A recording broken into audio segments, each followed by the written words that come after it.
Hey everyone, Ruben here. So we get lots of questions in all the time, and one that does tend to pop up pretty often is potty training. Sometimes we hear about older dogs who are still having troubles, with going to the bathroom in the house. And so when it comes to potty training, really the main thing that we need to be thinking about is limiting the dog's choices. The dog is going to the bathroom inside the house because they can. They have the ability to do that, so we have to be better about controlling their movement, right? So we can do that by teaching them a place command, which is going to keep them stationary when they're not inside their kennel.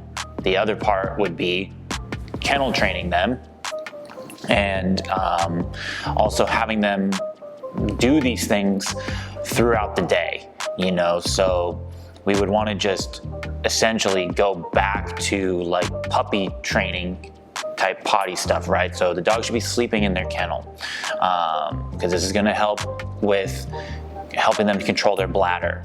You also want to be monitoring their food and water intake. This way you can know when the dog is going to need to go to the bathroom. So they shouldn't just be getting free fed, because if they're getting free fed, it's going to be really hard for you to know when they actually need to go out to the bathroom.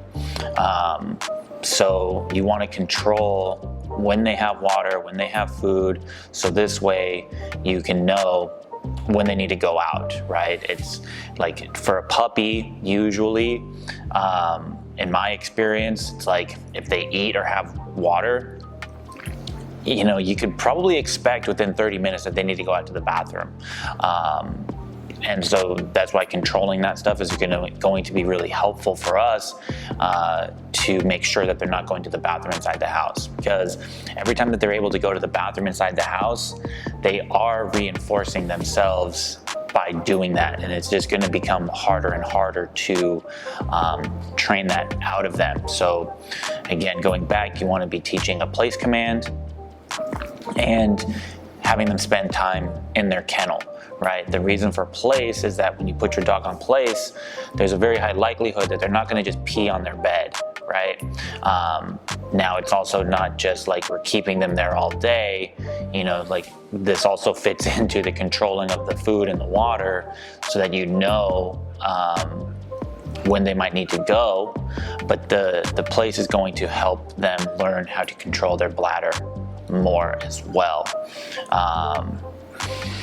Let's see, and then when they go out to the bathroom, you can reward them. Hey, good boy, give them some food, right? So you can encourage more of that outside. Walking, then I think this is also where a good structured walk comes into play, because oftentimes what might happen is the dog is too distracted to go to the bathroom outside, because they're just so focused on everything else. So getting a good walk on board can help settle their mind, and also it puts them more into like a working mode, right? So then when you could go walking for 10 minutes and then stop, and you give them a couple minutes to see if they're going to go to the bathroom, and if they don't, then you keep moving again. So then you teach them to prioritize going to the bathroom. That is definitely something that we see often with dogs who are coming in here for a training program, for example.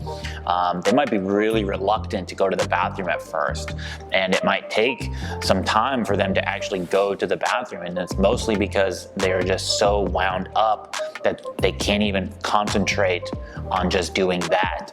And one of the things that really helps is having the walk. They're spending time in their kennel, we're teaching them place work.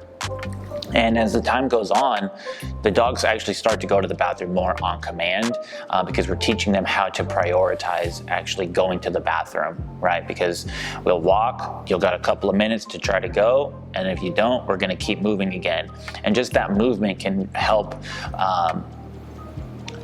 get the bowels moving, get the stuff moving inside, so that they can relieve themselves while we're out on the walk. The other things you might want to stay away from, while I think they sound like a good idea, is anything that has to do with like a bell on the door or something like that. You know, we hear about that concept often. And then what ends up happening is the dog actually just ends up taking advantage of this bell that lets them go outside, and owners are constantly taking their dogs out because their dog is constantly hitting the bell. And they might not even be going to the bathroom. They might just be going outside because they know that this is how they access the outside, you know? So like any pawing at the door or anything like that, you want to stop that. And you actually be the one to like go outside with them, see if they go to the bathroom. If not, you know, maybe you kennel them or place them, and then you take them out a little bit later. Same thing, kennel them, place them, try the potty stuff. But the doorbell, you know, the door little string thing with the bell, it's not a good idea. In theory, it's good, but the dogs always take advantage of it, and they just want to go outside, and they might not even go to the bathroom. So that would be basically how we would go about potty training. Or, you know, if you need to start it over, control the motion, control their movement, control access to water and food, so that way you can have a better idea of when they are actually going to need to go to the bathroom. All right, so yeah, if you have any questions about this, let me know. Maybe you have some sort of specific example or something like that.